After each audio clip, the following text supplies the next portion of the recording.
had that help today. Yeah, we met some just for cleaning up. Did he tell me call me, man? I'll go if I can. But, I was so busy when I got there, I got there about 9 o'clock in the morning, I was doing 3 things at once. When I finally settled down, they just started rushing us. And then the police started, they were busy, so they couldn't put nobody there. So I was directing traffic. Dang. Bad as hell, but you understand? But it is what it is. What's up, brother?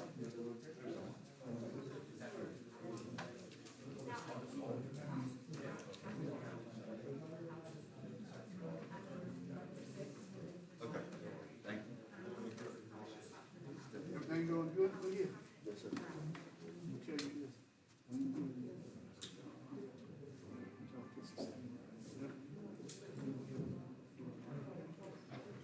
There you go. Can't get one hand with you. That's right.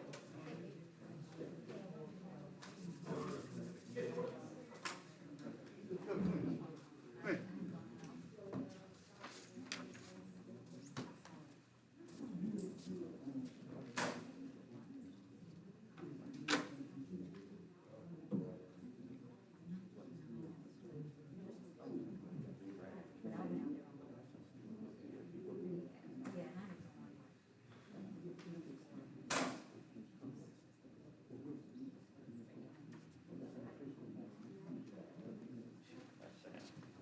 Yeah, you put on that too. That's what I'm saying. But yes, but look, crazy part, it doesn't charge us the mean. The one complaint was against that one. What about that? So in other words, how can you say hello to everybody? You understand what I'm saying?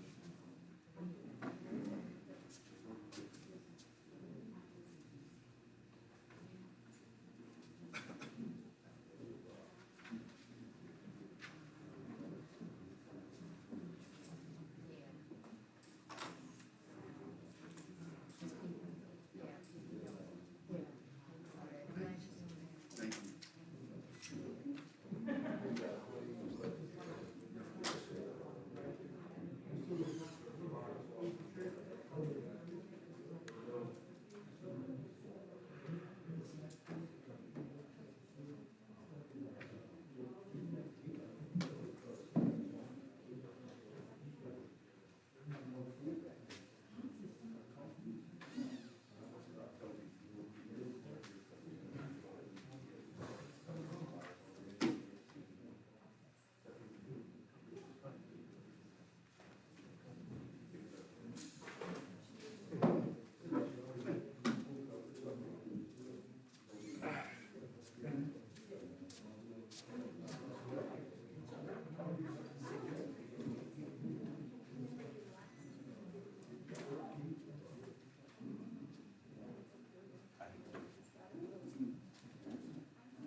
Now we got a sighting here tonight. No?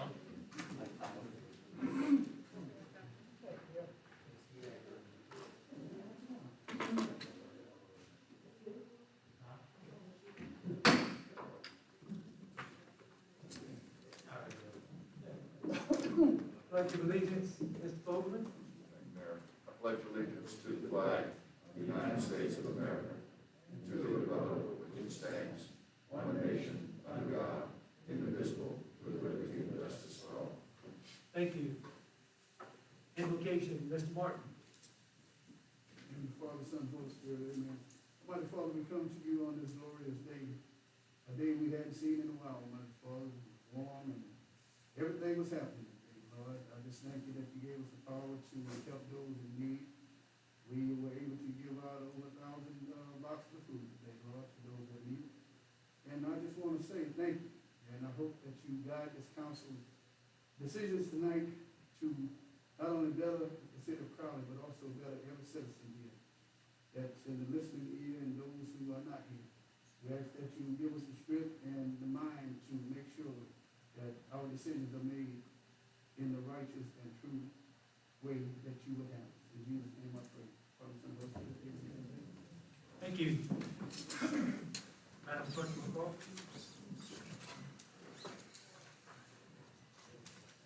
Jeff DeVille, Here. Greg Ford, Here. Clint Prater, Here. Laura Fogelman, Here. Vernon Martin, Yeah. Stephen Primo, Here. Sammy Reggie, Here. Kim Stringfellow. Here. And Byron Williams.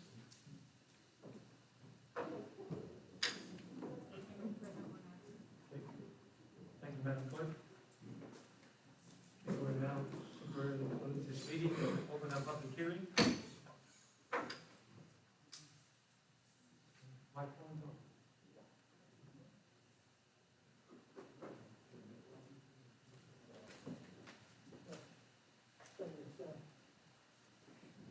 You were here for a hearing, condemnation proceeding, Michael Stafford, Diane Stafford, Casey Stafford, excuse me.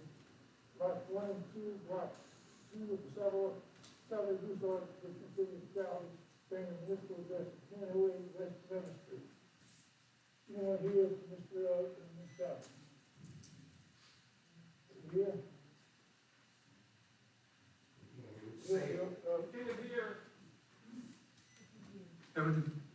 It's a continued condemnation proceeding belonging to Mr. Michael Stafford and Casey Coleman Stafford. Yeah, put it on. It's up. Might wanna get a little, Oh, yeah. right under the shield, Tom. There you go. This is a condemnation proceeding for property belonging to Michael and Casey Como Stafford, lots 1 and 2, block 2, of the Southern Resort Edition, the city of Crowley, bringing municipal address 1008 West 11th Street, Crowley. Anyone here for the Staffords? Michael Stafford, Casey Stafford. Mr. Brent Howard was appointed as attorney representing them, because they've been absentee, they're classified as absentees. Mr. Howard had an emergency in his family, recent death of his father-in-law, he's unable to be here tonight. I have an email from him assuring me that he has provided all the requisites necessary to provide due process to the staff and attempted to contact him, letting them know that those notices have also gone to their home, but they have not responded. Is Mr. Collins here?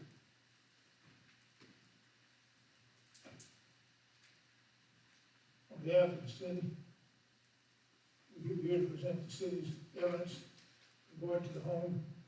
Is Tony Collins? Mr. Collins, do you have a report for the council? Yes, sir. Do you have a report for the council, sir? Yes, sir. What is the condition that you found this home in? It's uninhabitable. It needs to be for condemnation. What are the conditions that make it uninhabitable? It is beyond repair. In the opinion of you and the city inspector, is it more than, is the cost of repair going to exceed more than 50% of the value of the home? Yes, sir. Thank you, sir. Do you have anyone else have any questions? Hearing no questions, we will close the public hearing. Thank you, Mr. Collins.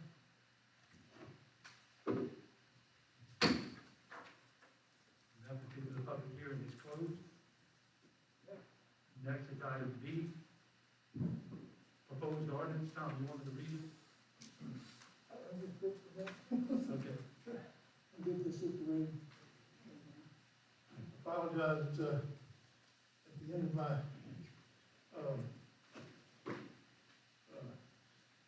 treatment I get tomorrow, this is the lowest point of my I mean, level here. Tom, if you don't want it, I'll read it for you. Thank you, Dan.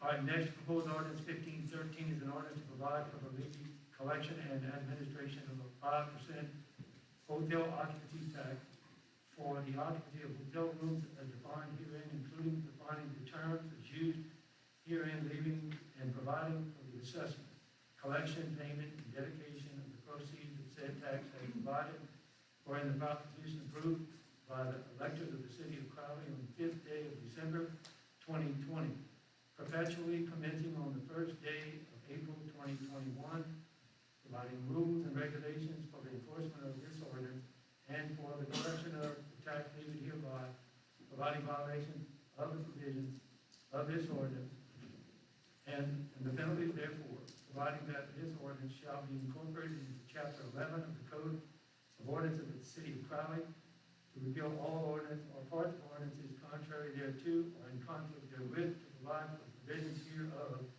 to be severable, and to provide for all matters relative thereto. Thank you, Mayor. This time we call for the proponent, any proponents to step forward, come to the microphone, give your name and address, please. And you have 2 minutes to speak, in favor of the proposal. First call for the proponents. Second call for the proponents, and then wish to speak in favor of the ordinance. Third and final call for the proponents. Hearing none, we will move to the opponents. The same procedure will be used. Please come to the microphone. This is the first call for the opponents, and then wish to speak in opposition. Please come forward. First call. This is the second call. Anyone wishing to speak in opposition? Third and final call for the opponents. Seeing none, no one's come to the microphone. Does anyone from council have any questions or comments regarding the ordinance? I'm sorry, I was reading at the time, but Mayor, did, in reading the, call of the ordinance, did, you recite the word in, perpetuity? I didn't hear it. You did? Yes. Okay, I just wanted to make sure, for those who don't know, perpetuity, that means forever. Yes, that's Okay, correct. I just want to make sure that's on the record. Thank you. Consider item disposal. I have a few comments to make, I will not be able to stay for the next minute of the meeting. I did speak with the school board superintendent, Scott Richard, and the staff of tax collection. Tax collection is the school board, is our collector for the city of Crowley tax collection, all sales taxes.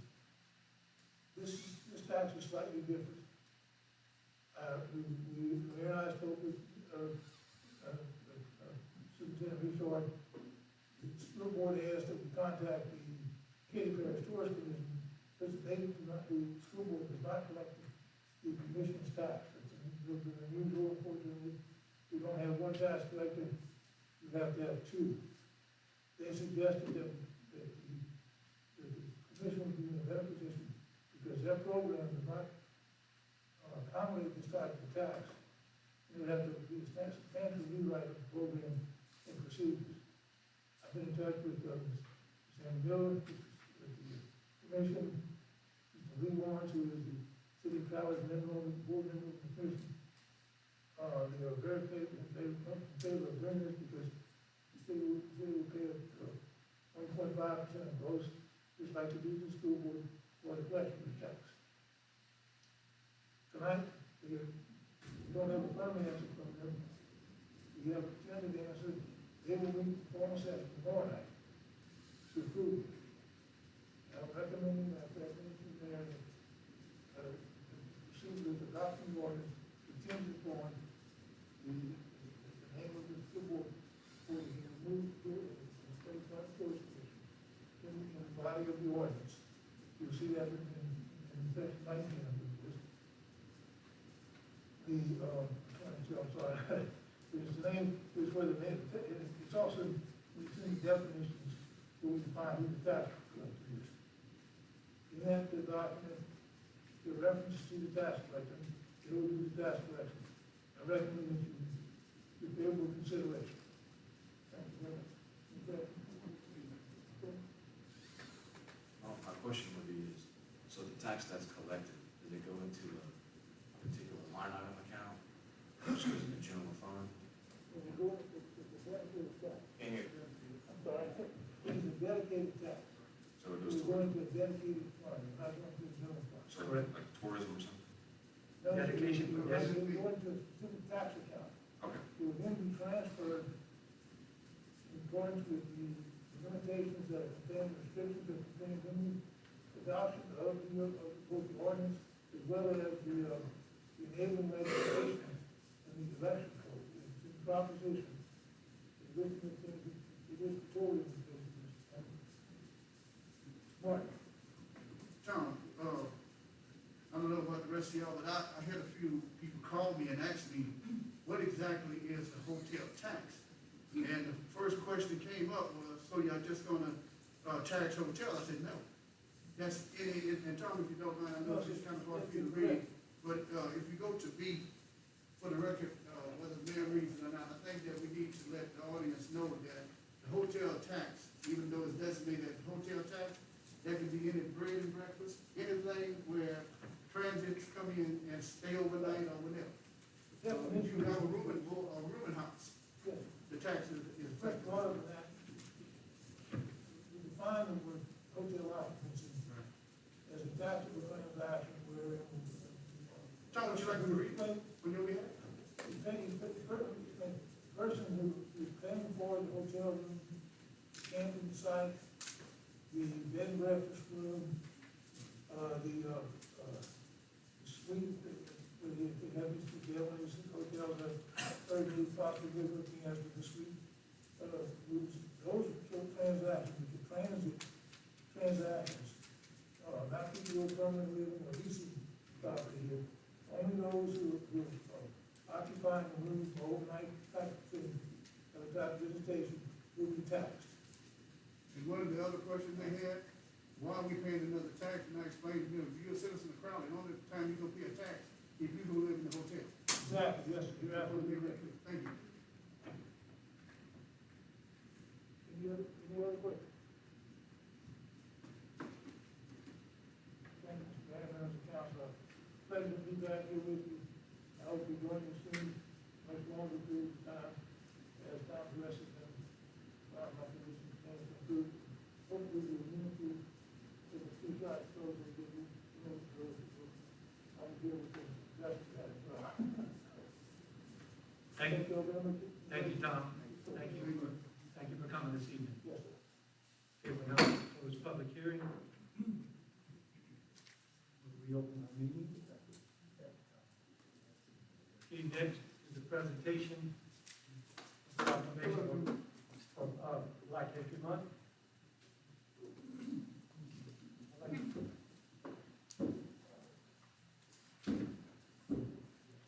Whereas African Americans have played central roles in some of the most triumphant and courageous moments in our nation's history.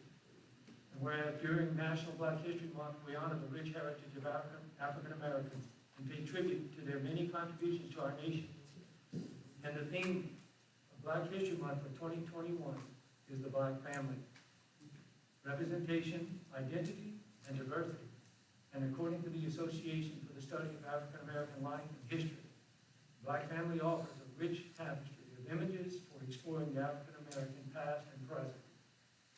In 1915, Dr. Carter Goodwin Woodson recognized the need for our country to gain a more complete and informed understanding of our past. And whereas he founded the Association of the Study of Negro Life and History and established the first Negro History Week to emphasize that we have a wonderful history behind us.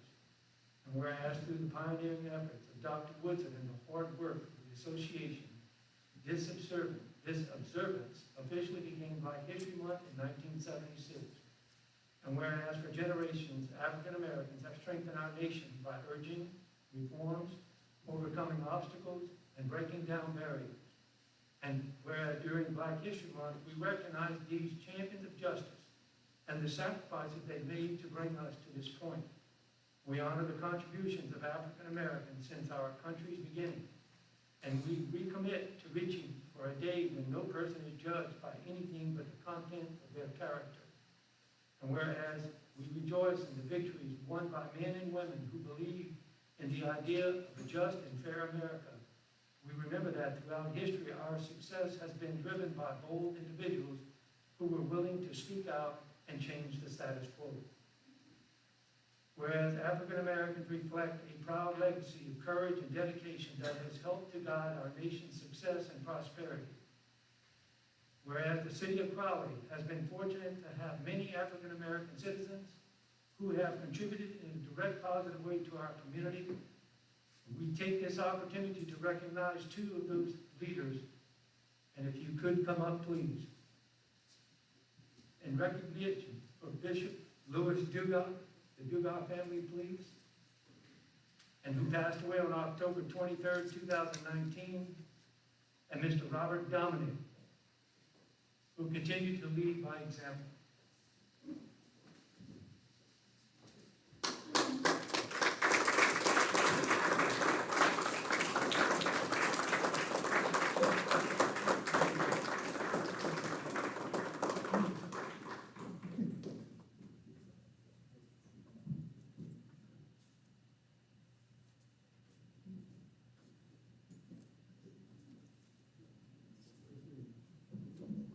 Good morning, Mr. Governor.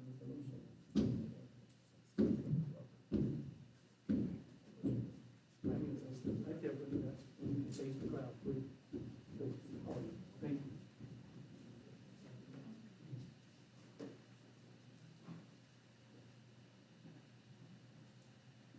Let us also not forget those who make the ultimate sacrifice so that we could make our voices heard by exercising our right to vote.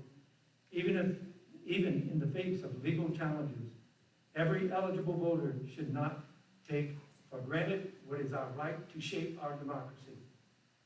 Whereas our responsibility as citizens is to address the inequalities and injustices that linger, and we must secure our right freedoms for all people.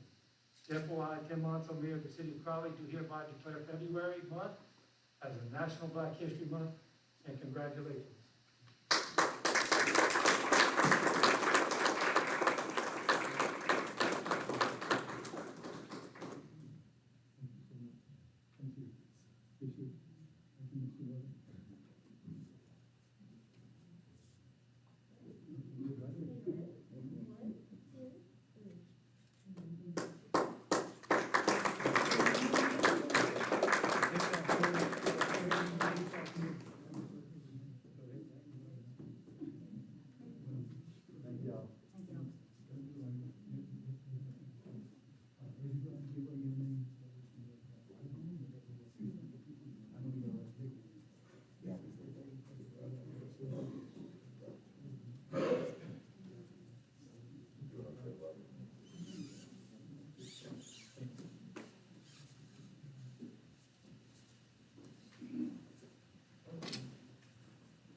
At this time, I would also like to recognize an individual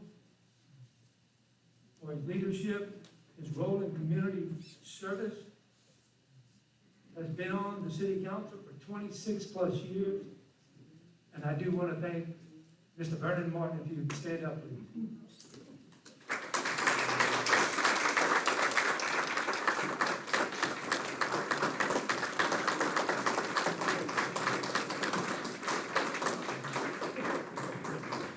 Thank you, Mr. Martin, for being a leader in our community and our city, and we do appreciate it. Well, all the people that I can thank more than my mom and dad is the people that elected me, so. Yes. Thank you, and I appreciate that.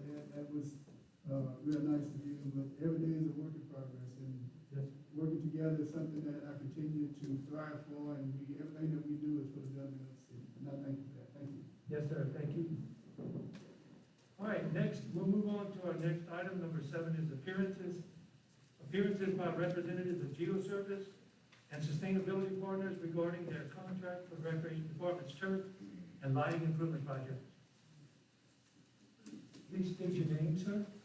Hello, Mr. Mayor, Council, Charles Dawson, GeoServices. Can I leave this on the speed? You can leave it on. Take it off so you can speak. Yes, sir, it's very difficult. Does anybody have any questions for Mr. Charlie Dawson? I just want to say it looks beautiful before we start, okay? Thank you. Looks terrific, Thank you.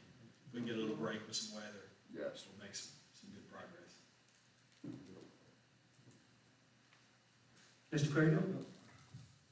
So I guess, there's been a lot of buzz about how Miller Stadium turned out, and could you explain the reasoning behind that, and if there was anything that we could have done or can do to correct that problem?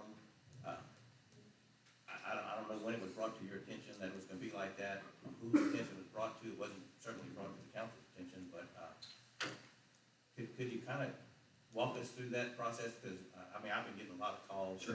And I'm sure you have too, so. Sure. Kind of explain that to us, please?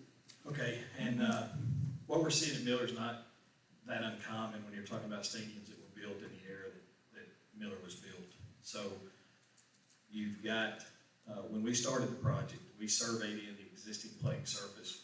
We took the apex, we took the foul poles, and the home plate and the foul poles are exactly where they were before we started the project. What's different visually or aesthetically, whichever word you want to use now, is the fudge factor is gone. And here's what I mean by that. You've got a different amount of foul territory based on the angle of what we call a wing wall. And also the dugout on the first base side goes out at about 7 degrees further than the third base dugout. And the third base dugout cuts in about 3 degrees. So what that does, if you look at the field, you stand at home plate, the playing surface itself is absolutely perfect. It's a 90-degree, a baseball field's a 90-degree angle. So if you look at the foul pole to the side fence, they're identical. It's the exact same amount. It's 16 feet from the foul pole to the side fence, foul pole to the side fence in the 90-degree angle. But what happened was, and this is maybe a tribute to your recreational department, how good a job they did. When we started, the pitcher's mound was shifted about 3 foot toward the first base dugout. So if you ran a string line, it went at an angle. And the third base warning track was cut at about 6 feet, and the first base warning track was cut at about 13 and a half feet. So what the crew was able to do was take those angles on those wings and cut warning tracks and shift a little bit on this, and so it wasn't quite as noticeable. Your turf fields can't do that, of course. You have no fudge factor. It's a perfect 90-degree angle. We have exactly the same warning track on both sides.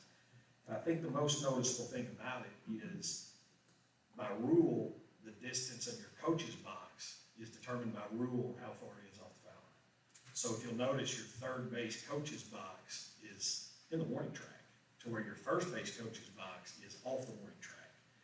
And that's a product of Miller Stadium is not square. I don't know if that's the right word, but the backstop wall is not square to the front of home plate, parallel, and then parallel to the center field wall. So to correct visually, and I've walked the field a few times and looked at it, you could kick home plate over about 5 feet toward third base. But remember, proportionately, the foul line moves with it. And to get it to look centered from, say, sitting behind home plate, you would have to rotate the field on its axis about 6 degrees, and it would put the right field foul pole in the side fence. It wouldn't even be in the outfield fence anymore. So what we have is great tradition in Miller that was built in, I guess, the 40s. And none of that is proportionate of Broussard, for example. We built Broussard from the ground up, so the backstops are exactly at the exact same angle. None of your angles match up. None of the angle of the dugouts. One is out, one is in. So your foul territory becomes disproportionate. Now, it has nothing to do with play, because the field is a perfect 90 degree. But we're not able to hide it like you can on a natural grass field by cheating baselines, cheating warning tracks, kicking the mound over a little bit. And then the skeleton of the field goes identical. I want to point that out. The apex at home and the foul poles didn't move. It's exactly the way you've watched games out there since at least 1998, because we can go back Google image it. So playing surface has not changed at all. You just have a more robust vision because of the perfection of turf compared to natural grass, if that makes sense. So if we would have been able to acquire some property in the northwest corner to extend that fence over to the north, then could we have made it more proportional and more balanced out? Could we have shifted it that way? Maybe some, but you gotta remember the angles of that wall. So you've got 3 parts of the wall. You've got the backstop wall that's straight behind home, and then you have the 2 wings. Those wings are at significantly different angles. And the angle of that wing is what determines how much foul territory you have. So third base is in, which is taking away from your foul territory. First base is out, which is adding. So even if you continue that access point of that wall going straight out, it's still never gonna be square and perfect. Unless you get rid of Miller Stadium itself and start over with a perfectly parallel backstop wall. I want to point out, every field out there is this way. So you're gonna see it on Miller, every backstop that was built on Tell them when, none of them are proportional. They're at all different angles, all different. Some dugouts kick in, for example, field 2, the first base dugout, I think is 9.5 inches lower than the third, or higher than the third base dugout.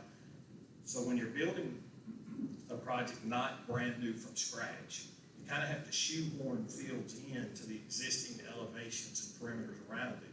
And short of bulldozing the whole thing and starting over, it's not a lot to do.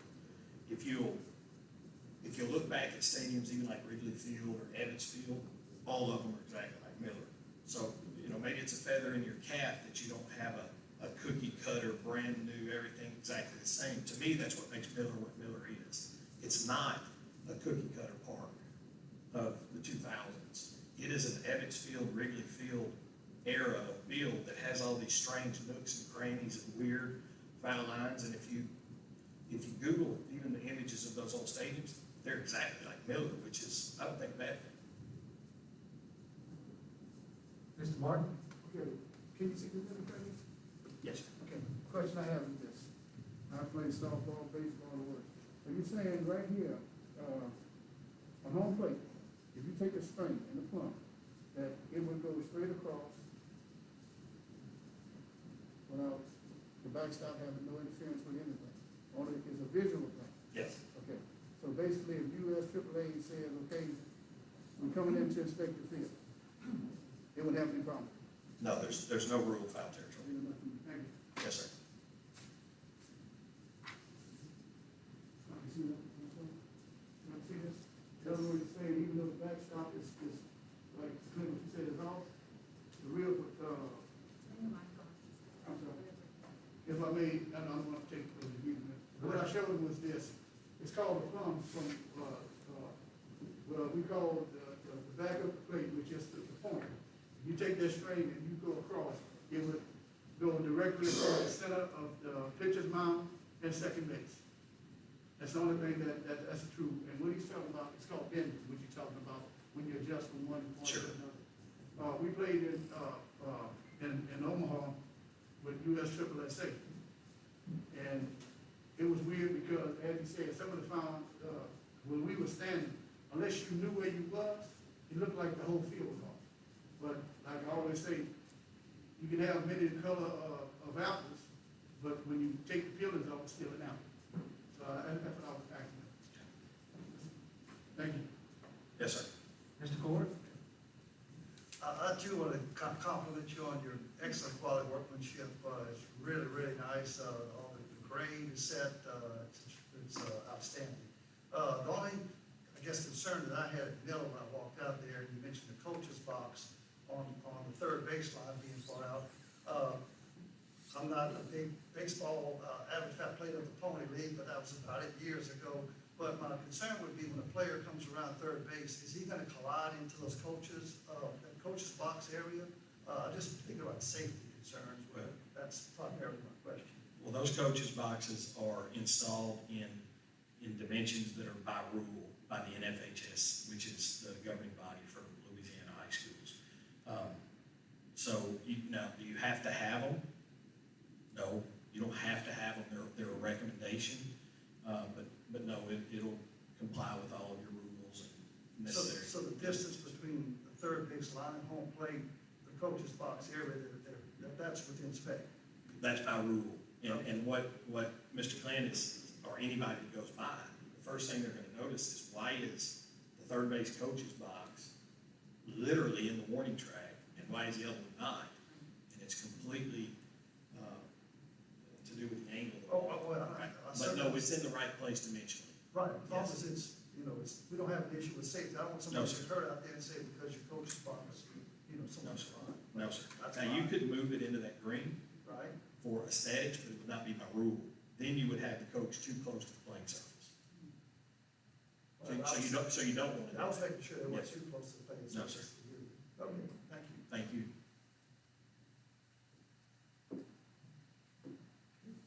Okay. Thank y'all for your time, and we appreciate you giving us Thank you, the Mr. Chairman. opportunity to work. Thank you, we appreciate it. Anybody else? All right, any agenda amendments? Okay, moving on to approval of the minutes, regular council meeting held on January 13th, and the special council meeting held on February 3rd, 2021. Approve, Mr. Red. Offered by Mr. Martin, seconded by Mr. Ford. Discussion? All in favor? Aye. Opposed? Thank you. Okay. All right, next, we'll go over the sales tax chart. Like, we have an increase, but not as much as the month prior. So we'll take everything, thank you.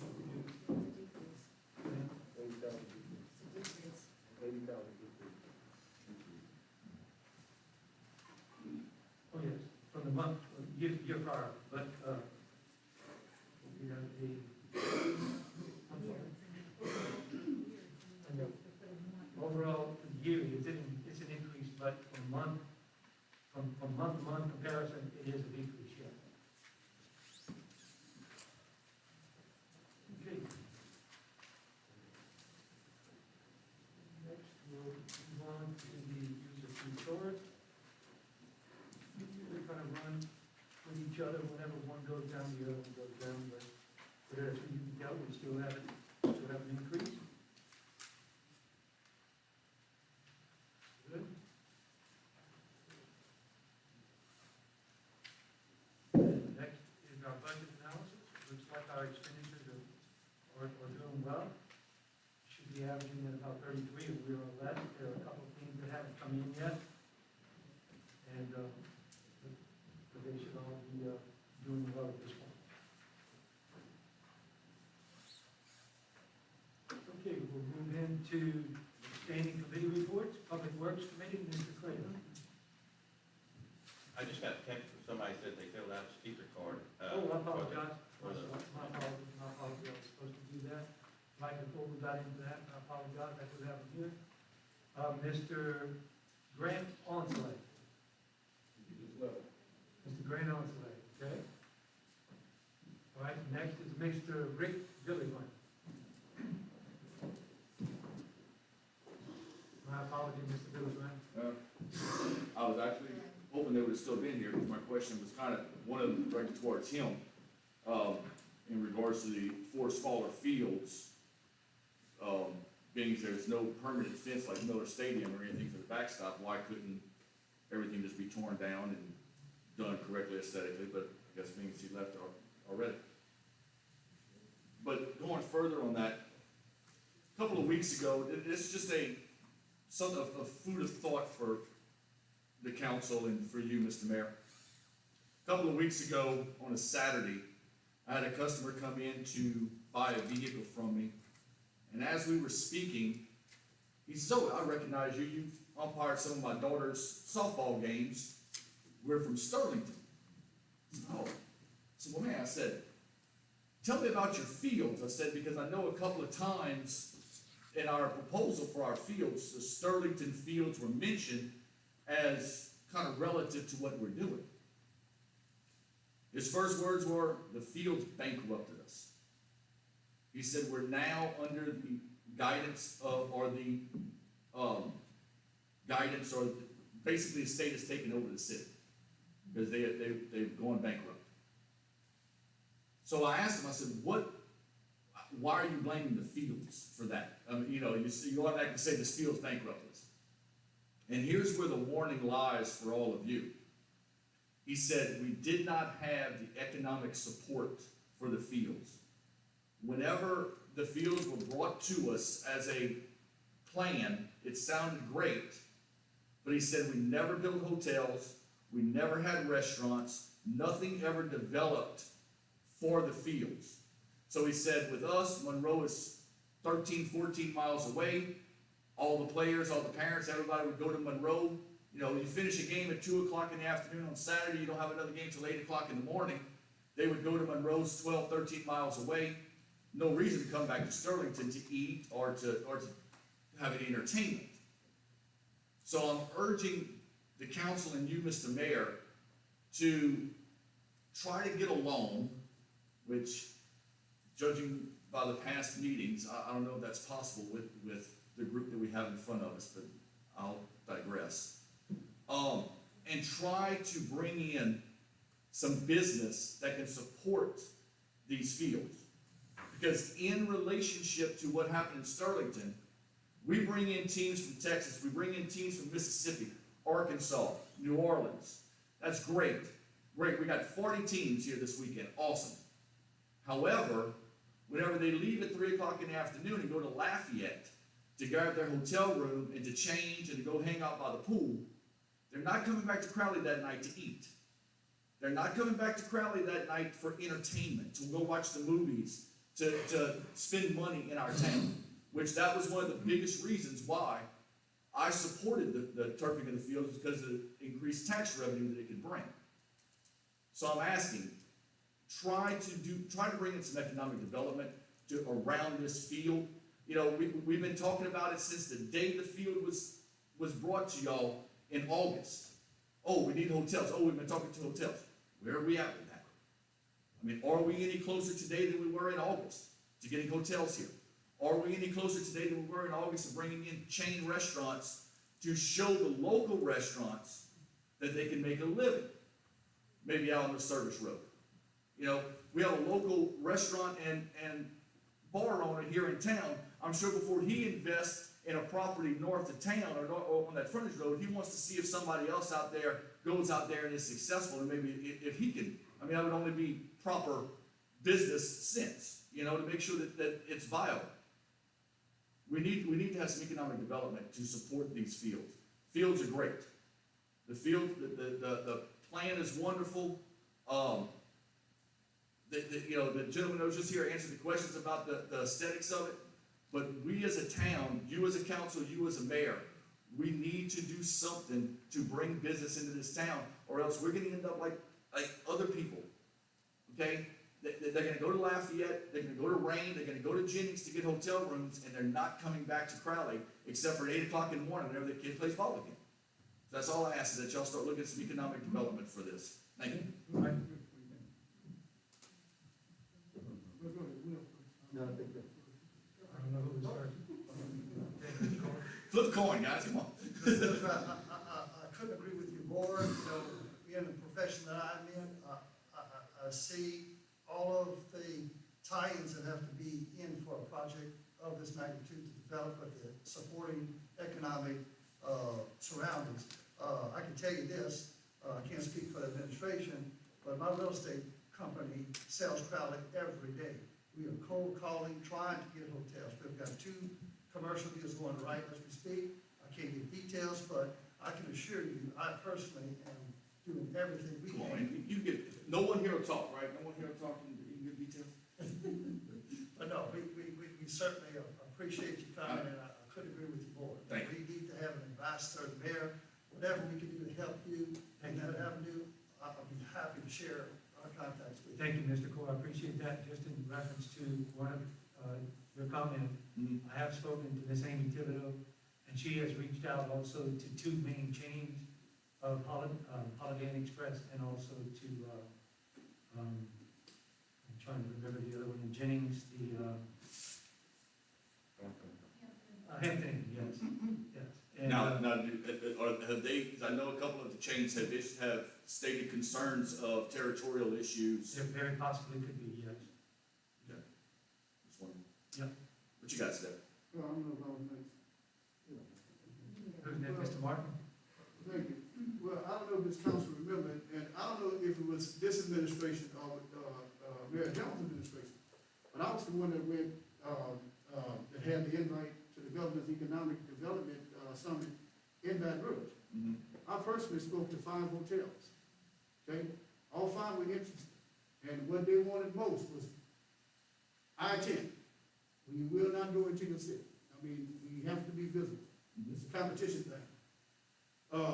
And like I said, it had to be Mayor Jones because afterwards, we just didn't go to the summits anymore.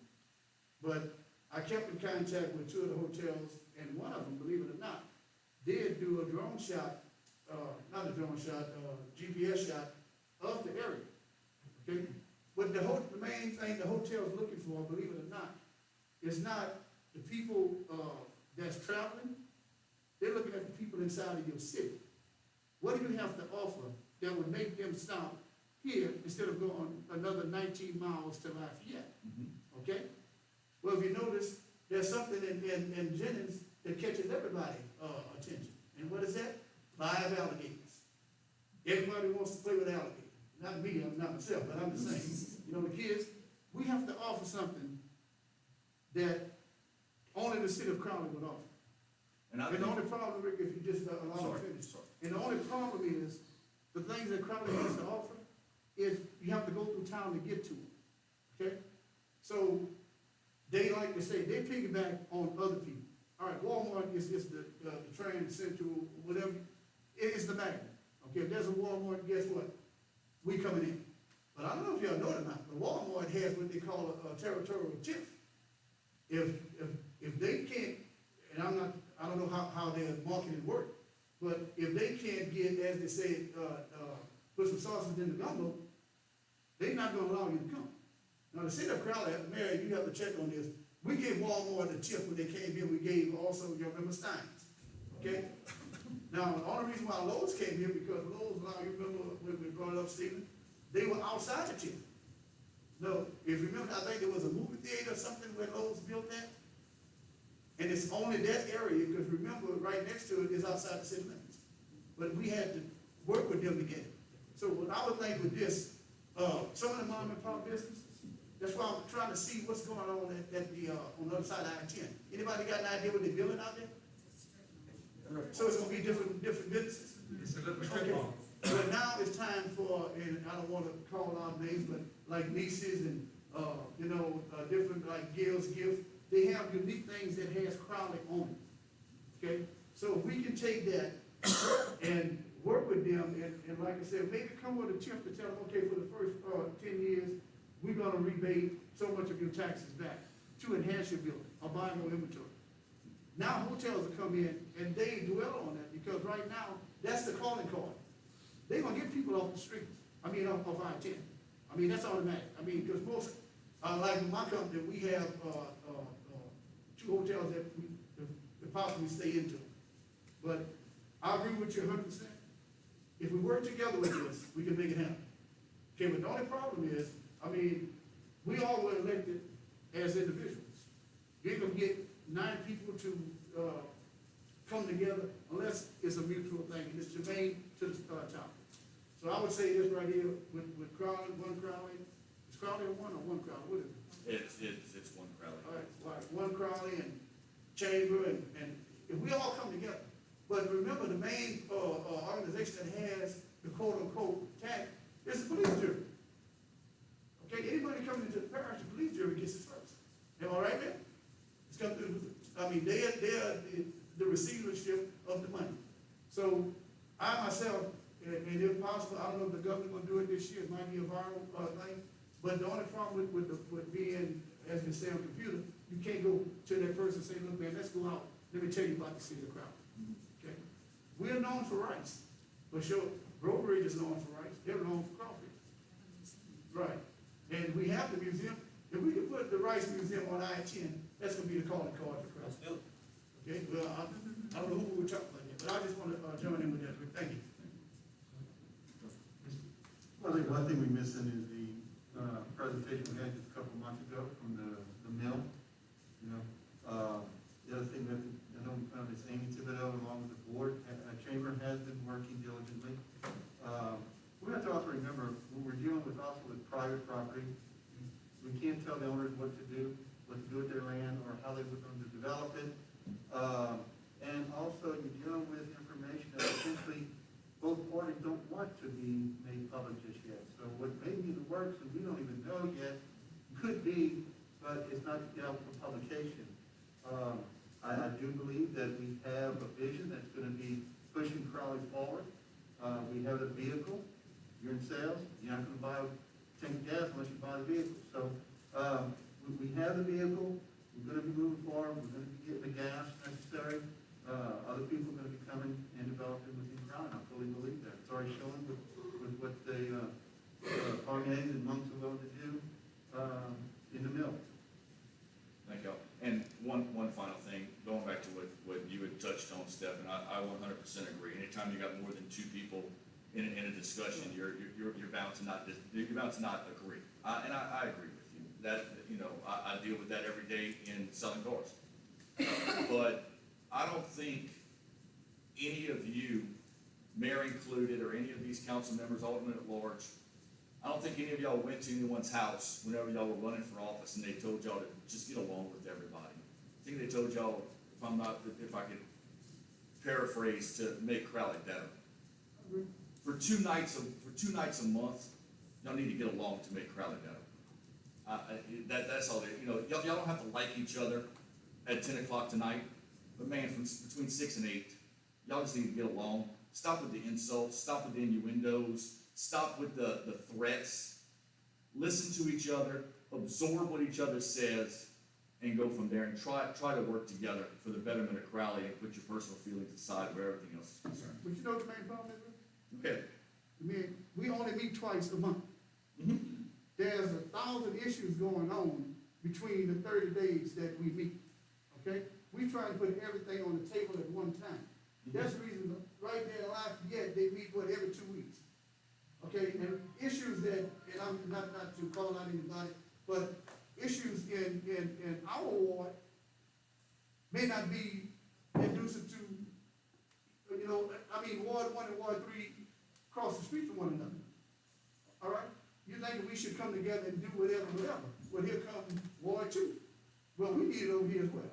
So, I think, we need to change, and it's just me. And I don't know if we have to do it through legislation or what have you, but we got a heck of a legislator up there right now in Johnson Francis. Okay? Maybe we need to change our rule and start meeting maybe 3 times or 4 times a month. Because this way, if it's a small issue, then we can settle it. But you know what I'm saying? I always tell them, when you start putting things, piling them up, and then you go to the first thing on the top, you done eliminated everything on the bottom. That's why you gotta start from the bottom up. So I'm just, and that's just food for thought. Maybe we need to change, our way of meeting, have more, individual, committee meetings, because every day there's something going on in Crowley, that it may be a recreation, okay? I'm hoping that it don't be public safety, but it is what it is, okay? Finance, buildings, there's always something going on. So I agree with you 100%, but the problem is we trying to get our thoughts, and if, Ward 1 and Ward 3 is not getting along, they want the same thing, well, all of a sudden, who gonna get it? You're gonna make your way more than you try and not do the other. So I think we need to look into that. I don't have any problem meeting 4 times a month. Thank y'all for y'all's time. All right, thank you, Mr. Thank you. President. All right, we'll move into committee reports. Mr. Crater, Public Works. The Public Works Committee convened Wednesday, February 3rd, 2021 at 4 p.m. in the council chambers, and the quorum was present. Under action items, a motion was offered by myself, and seconded by Alderman Vernon Martin, to approve partial payment estimate number 8 to Southern Constructors Incorporated for the citywide drainage improvements project in an amount to be provided by the city engineer at this meeting of the city council, and that motion carried. And I guess I'll let you give us that number before I move. Thank you, Mr. Chairman. The partial payment number 8 is 48% of the contract time completed, 37% of the contract is completed by cost. The total value of the completed construction work is $1,619,160 and some pennies. The amount of the partial payment estimate is $244,067.75. 244,067.75. And I will make that motion. Second. Offered by Mr. Creeder, seconded by Mr. Fogelman. Discussion? All in favor? Aye. Opposed? Thank you. A motion was offered by myself and seconded by Alderman Vernon Martin to award contracts for fiscal year 2020 and 2021 materials purchases based on the bid tabulation and recommendations presented therein by Mr. Mader Engineering. That motion carried, and I so move. Second. Offered by Mr. Creeder, seconded by Mr. Core. Discussion? All in favor? Opposed? Thank you. Motion was offered by Alderman Lyle Fogelman and seconded by Alderman Vernon Martin to approve a resolution of the mayor and board of aldermen of the city of Crowley, Acadia Parish, Louisiana, fixing a date for a public hearing to be held to consider an ordinance to amend and reenact Article 3 of Chapter 13 of the Code of Ordinances of the city of Crowley to add Section 13-30.1 to include regulations and permitting for private persons wishing to contract with the city of Crowley to provide construction services for the installation of culverts within a drain, ditch, or canal affecting public right-of-way within the corporate boundary, to repeal all ordinances or parts of ordinances contrary thereto or in conflict therewith, and to provide for the provisions hereof to be serviceable and to provide for all matters relative thereto. That motion carried. I so move. I'm sorry, who seconded? Mr. Martin, okay, offered by Mr. Creeder, seconded by Mr. Martin. Just like you to mark it on, it's in your packet, but it will be on March 10th. Discussion?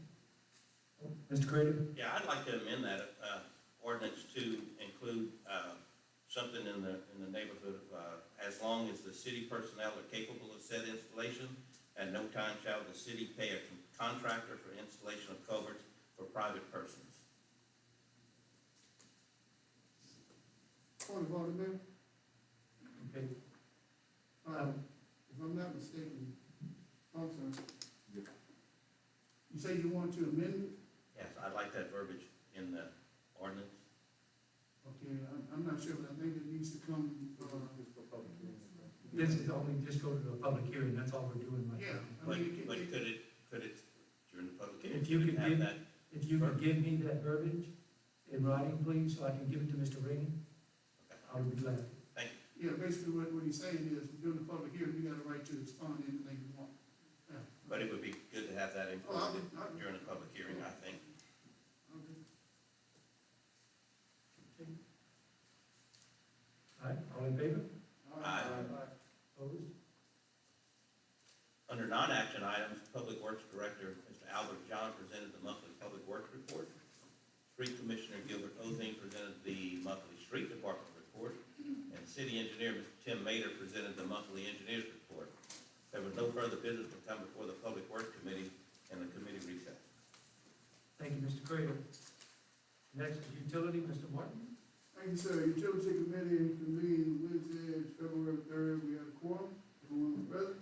An action item, the motion was offered by Alderman Jeff Cavell and second by Alderman Clint Crater to adopt a resolution authorizing the mayor to execute a CEA, which is a cooperative endeavor agreement regarding the common neuter replacement project, and submitted to the State of Louisiana Department of Administration Office of Facilities, Planning, and Control. Motion carried, and I so move. Second. Offered by Mr. Martin, seconded by Mr. Cavell. Discussion? All in favor? Opposed? Thank you. Thank you, sir. Motion was offered by myself and seconded by Alderman Clint Craig to adopt a resolution authorizing the mayor to execute another CEA, cooperative endeavor agreement with the Louisiana Department of Administration Office of Facility Planning and Control for the planning and construction work associated with the proposed public sewage system expansion along Rice Capital Parkway. Motion carried on that, and I so move. Second. Offered by Mr. Martin, seconded by Mr. Cavell. Discussion? All in favor? Opposed? Thank you. And then, under non-action items, wastewater superintendent, Tim Crater, presented the monthly wastewater report. City engineer Tim Mader presented the monthly engineer's report, and there was nothing else to come before this committee. We recess. Thank you, Mr. Martin. Next is Recreation Committee, Mr. Primo. Thank you, Mayor. Recreation Committee met Wednesday, February 3rd. Under action items, a motion was offered by Alderman Clint Prater and seconded by Alderman Jeff Cavell to approve application number 1 from EL Habits Builders Incorporated for Crowley Rice Festival building renovations in the amount of $32,711.22.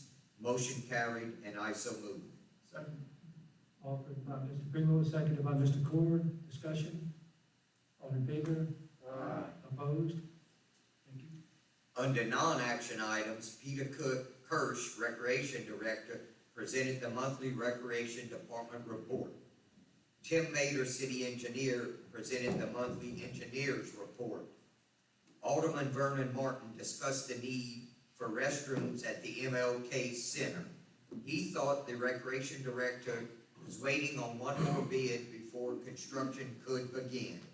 An architect must now be hired to draw up plans, and Alderman Martin was not aware that this had not been done already. There was no further business to come before the Recreation Committee, and the committee recessed. Thank you, Mr. Primo. Zoning and Annexation, Mr. Fogelman. Thank you, Mayor. The Zoning and Annexation Committee convened Wednesday, February 3rd. All members were present. Under action items, a motion was offered by Alderman Vernon Martin, seconded by Alderwoman Kim Stringfellow, after considering a favorable recommendation of the City of Crowley Planning Commission to approve the preliminary plat for Christopher J. Mosso to subdivide .89 acres, being Lot 4 of Limco Subdivision Number 1, into Lot 4A and Lot 4B of Limco Subdivision 1, City of Crowley, Acadia Parish, Louisiana, contingent upon the review and approval of the city engineer and the city attorney, which I think has occurred. Is that correct? Have you all reviewed it, Tim? Not yet? Well, contingent on that approval, the motion carried, and I so move. Offered by Mr. Fogelman, seconded by Ms. Stringfellow. Discussion? All in favor? Aye. Opposed? Thank you.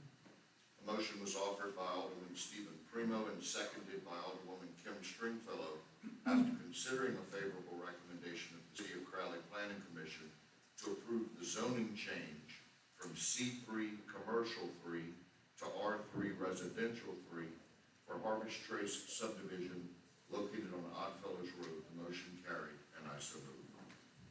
Second. Offered by Mr. Fogelman and seconded by Mr. Primo. Discussion? All in favor? Aye. Opposed? Thank you. Under non-action items, City Engineer Tim Mader presented the monthly engineer's report. There was no further business to come before zoning and annexation, so therefore the committee recessed. Thank you, Mr. Fogelman. Next, Public Safety, Mr. Cord. Thank you, Mayor. The Public Safety Committee convened Wednesday, February the 3rd, 2021 at 4 p.m. in County Chambers. Our quorum was present. Under action items, a motion was offered by myself and seconded by Alderwoman Kim Stringfellow to approve the following beer and liquor renewal permits, and I offer those in corporal, which are 4 of them. And I so move. The motion carried, and I so move.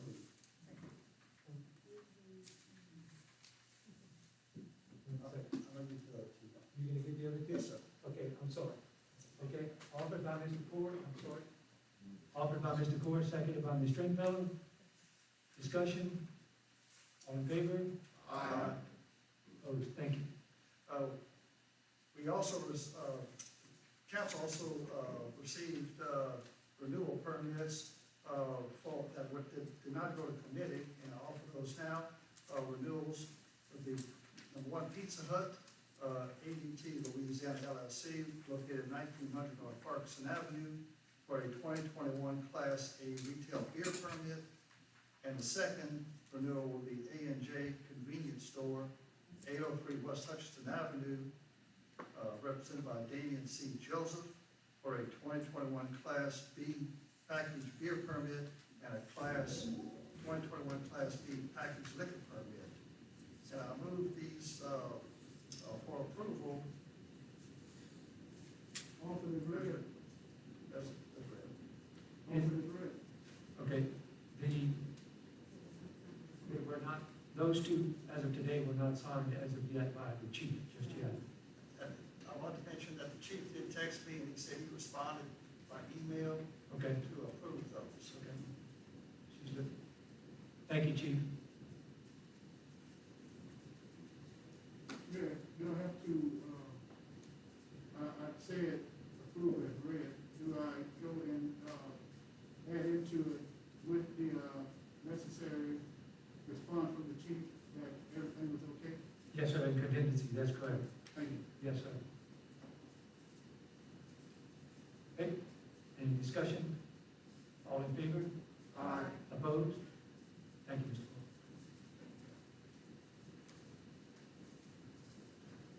Paul. Next, the motion was offered by Alderwoman Kim Stringfellow and seconded by Alderman Vernon Martin to amend the agenda to move the discussion item of hiring 4 additional police officers for the Crowley Police Department to an action item. Alderman Primo voted against. The motion failed for lack of unanimous vote to amend the agenda. The motion was offered by myself and seconded by Alderwoman Kim Stringfellow to amend the agenda to add as an action item the following: to consider approving the purchase of E4 software for the Crowley Police Department. Alderman Primo voted against. The motion failed for lack of a unanimous vote to amend the agenda. The motion was offered by myself and seconded by Alderwoman Kim Stringfellow to amend the agenda to add as an action item the following: to consider approving the purchase of 5 in-car computers for patrol units for the Crowley Police Department. Alderman Primo voted against. The motion failed for a lack of a unanimous vote to amend the agenda. Under non-action items, Chief of Police Jimmy Broussard presented the monthly Police Department report. He reported the Police Department issued a total of 4,377 TED citations from June of 2019 through February the 3rd, 2021, and answered 760 calls for service in January. Fire Chief Louis Romero Jr. presented the monthly Fire Department report. The Crowley Fire Department had a total of 31 calls in January, and their average response time was 3 minutes and 28 seconds. Tony Duhon, Code Enforcement Officer, was not present to provide a report. Alderman Corr read an email from Mr. Duhon to the mayor, which stated the following: 108 permits, in parentheses 34 building permits, 28 code enforcement violations, in parentheses 13 uninhabitable structures, 38 follow-up cases, and 10 building applications to review, along with 137 phone calls. There were approximately 20 prioritized uninhabitable structures in due process. Mrs. Mary Augustine was not present to address the committee. Alderwoman Stringfellow began discussion on hiring of 4 additional police officers for the Crowley Police Department. She is concerned with the many homicides and crime problem in the city and said there is a need for more police officers to address these serious issues. Considering the new ballpark complex attracting as many as 3,000 visitors per weekend, she said the current police force will not be able to handle it. Mayor Mopso stated he, Alderman Cavell, myself, Police Chief Broussard, and Captain Troy Abear met last month to discuss the crime problems in the city and how to address them. I asserted he would like to move forward with solving the problems and be proactive in coming up with solutions. Alderman Primo inquired of me if I had found a revenue source for the 4 police officers, which was estimated to be $400,000. The E4 software and the 5 in-car computers. I responded that I felt there would be 3 sources of additional revenue: an increase in fines with the addition of 4 police officers on patrol, an increase in tax revenue from the visitors to the renovated baseball complex, and 3, consolidation of departments within the city. There there's no further business to come before the Public Safety Committee and the committee recess. Mr. Mayor, Thank can I you. make a point of order? I'm not recalling anything that's out of order, but go ahead. Okay, no, I just want to clarify a statement. During this discussion, and it's germane to the subject, okay, so it's not off base. I used the term unanimous consent. It wasn't unanimous consent for a vote. Myself and Alderman, Primo, through debate, saying that he wasn't sure about the numbers, okay, and where the money would be found. First of all, we had what we called an anticipated and estimated amount of $400,000. What I wanted to go with by unanimous consent was everybody agreed to, let's send this and let the finance look at the books, with no vote of yea or nay, okay? And I was asking, would everybody agree, since this was new to us, that we allow finance to look at it, get a true number, and then come back, and then I would ask that we do a 50+1 vote on it, instead of unanimous. I want to make that clear to everybody. The discussion was not to take a vote of unanimous consent. It was that everybody agreed, since it's new to us, give it to Alderman Cabell, let him look at the numbers, get a true number, and let us know where we stand, and then we would go into finding the money, see what revenue stream that we could. I noticed in the paper they had unanimous consent, what? Okay, that's the what. I just want to make it clear. I was not trying to push a vote. What I wanted everybody to agree was, through unanimous consent, let the person that handles the books look at it. See if this is something that can be done. Because I agree 100% with my colleagues, the police department needs more officers. This city is growing. We about to have, I just heard they got 40 tournaments about to happen over here in Crowley. Say, man, we don't have the police officers to police the parks and the streets. I don't know how the chief, maybe the chief can answer how he's planning on doing this, but at the end of the day, I just want to make it clear. I was not trying to push a vote. Only thing I wanted to do was find out the unanimous consent, everybody agreed to let it go, really not even the finance, just give it to Jeff, let him look at it, okay? Get a total cost, give it to chief and Brad, that would be under your control. Let us know how much it would cost for the officers and everything else that we have for this. And then we go into whether we go to LAMAC.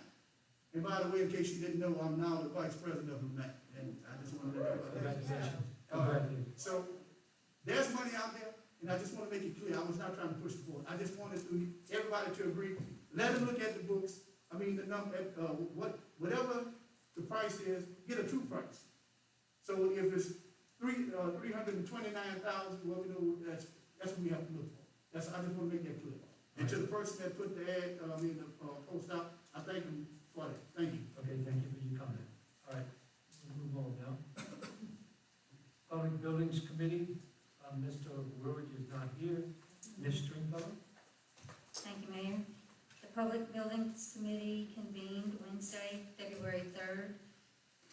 In the council chambers, a quorum was present. Under action items, a motion was offered by Alderman Byron Woolridge and seconded by Alderman Clint Crater to allow One Crowley the use at no cost of the Wells Fargo building for a farmer's market to be held every other weekend, pending the availability of the building, beginning Saturday, February 27th, 2021 through December 18th, 2021. Motion carried, and I so move.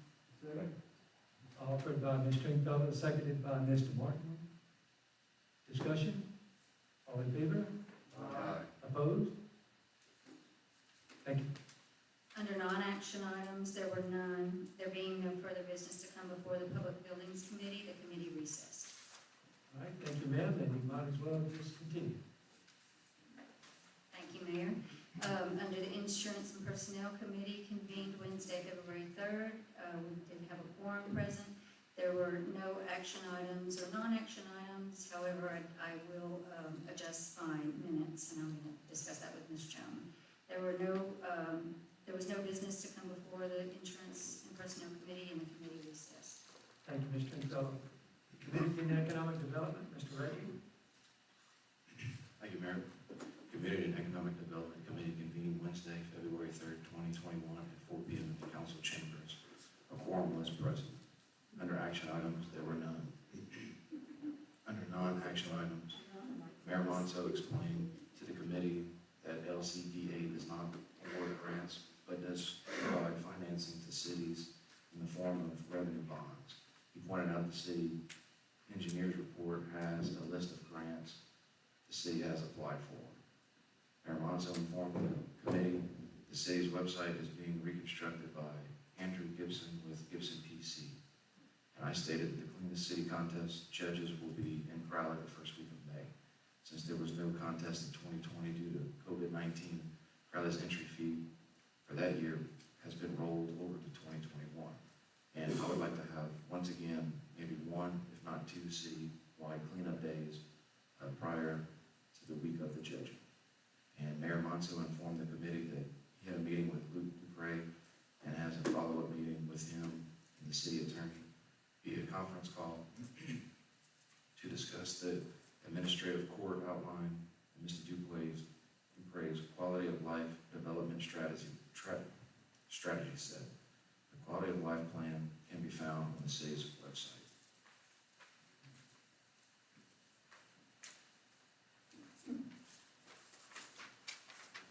I also announced that there will be that I am working with the city tourism director, Valerie Huff Power, on the 2021 Antique Car and Tractor Show, and the date for this year is April 10th from 9 a.m. to 3 p.m.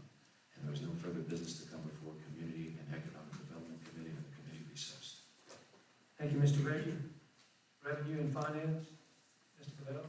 Thank you, Mr. Mayor. The Revenue and Finance Committee convened on Wednesday, February 3, 2021, 4 p.m. in the council chambers. The quorum was present. There were no action items. There were no non-action items. The committee recessed. Jeff, you realize it's the first time since we've been on this council that you didn't have anything in reference to. Think about it, first time. All right, thank you, Mr. Cabell. All right, next, engineers report, Mr. Mayor. Nothing further. Thank you, Mr. Mayor. It's the first time. You realized, Next is a resolution, continuation of condemnation proceedings on property belonging to the Michael Stafford and Casey Como Stafford situated on lots 2 and 3 of Block 2 of the 70 Broussard subdivision of the city of Crowley, bearing municipal addresses of 1008 West 11th Street, Crowley, Louisiana. Moving bread. Offered by Mr. Martin, seconded by Mr. Fogelman. Discussion? All in favor? Thank you. That is to condemn, that is correct. Just to make everybody aware of that, that is for condemnation. Ordinances.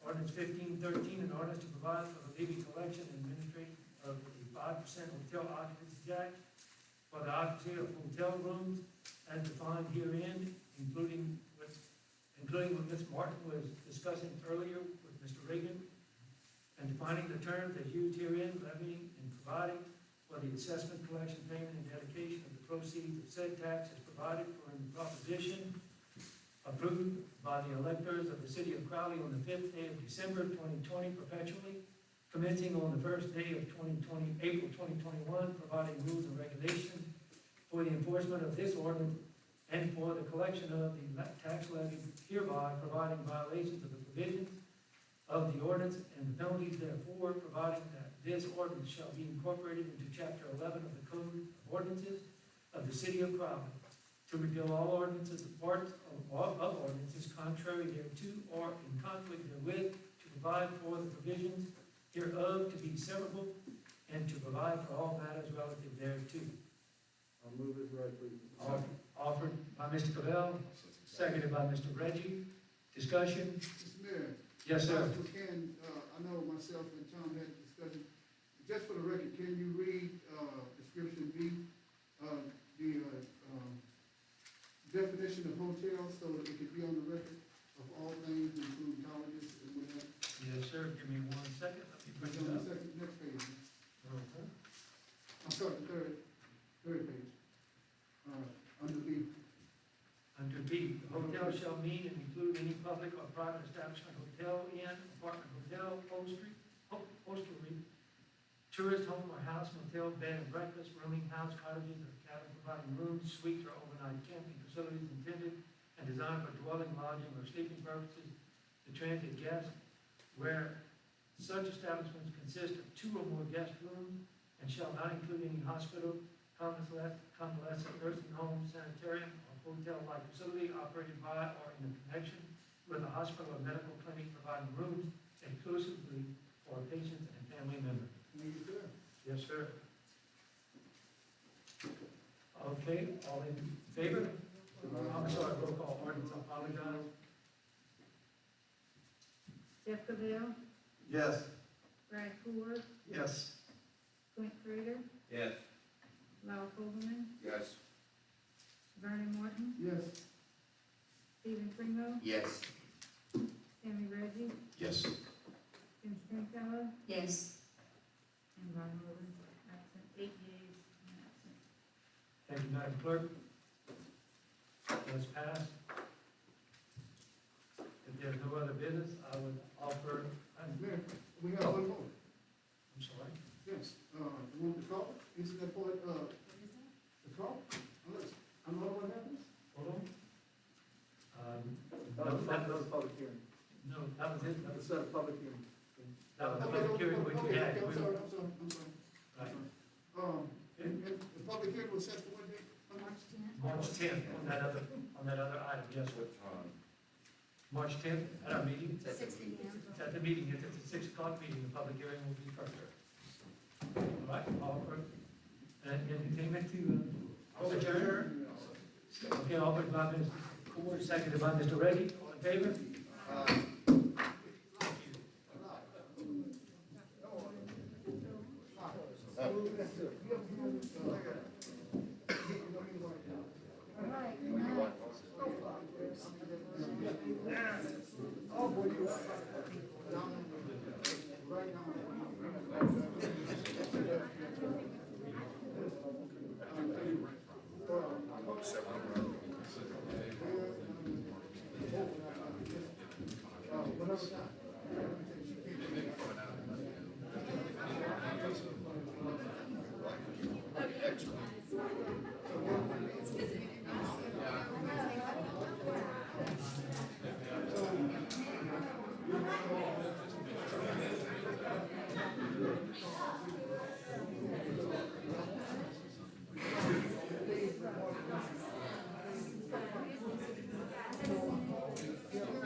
She's strong.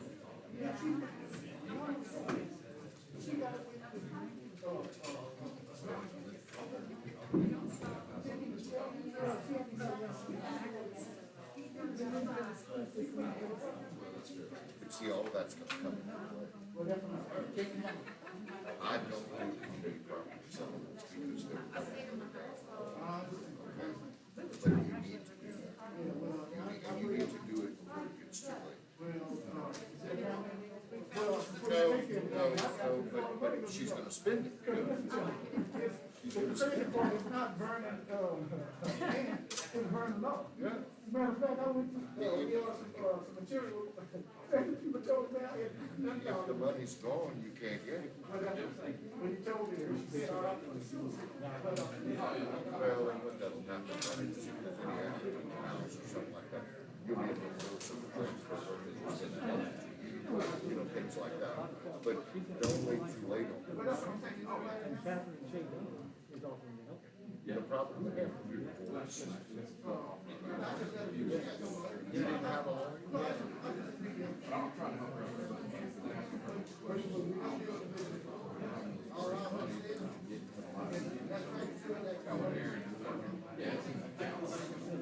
You know, Jack Miller's office does a lot. Okay. But it's gonna cost us money, but it's worth it, it's worth it. Money I figure is money that I'm gonna get, just from her retirement, I'll give them. Well, then she's drawing it, so you'll be able to collect it too. But she'll come after yours too. So, I already know that, this already been told me. all right. All right. Yeah.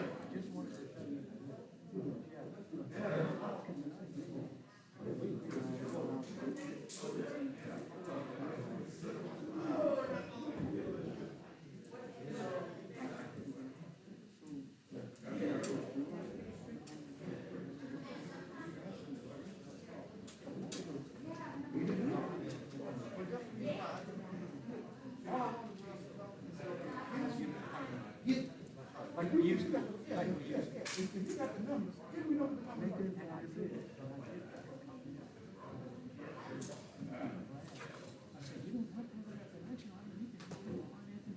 Well, that's what he now, everybody agreed to let, cause babe, look, I don't know what the cost, I don't know what, the best, but that's what I'm saying.